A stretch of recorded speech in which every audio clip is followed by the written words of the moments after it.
Polisi usut viral wanita di Sumsel dijambret teman sendiri untuk nyabu.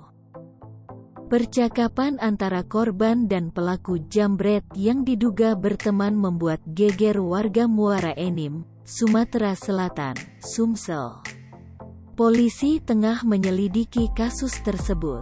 Dalam percakapan itu, korban diduga merupakan seorang wanita dan pelaku jambretnya adalah pria.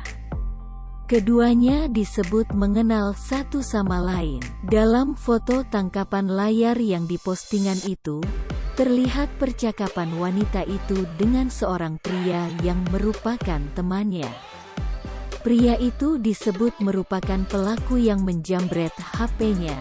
Kemudian, dalam percakapan itu pula si pria yang diduga telah mengembalikan hasil jambretnya ke korban mencoba adu argumen. Si pria juga mengaku masih mengenali korban. Dia juga mengaku tak akan menjambret orang yang dikenalnya. Pria itu juga menyampaikan permintaan maaf ke korban dan mengaku nekat menjambret HP itu untuk digunakan sendiri. Tapi di akhir percakapan dia mengakui untuk memakai narkoba jenis sabu. Jangan lupa subscribe, share, komen, dan like ya!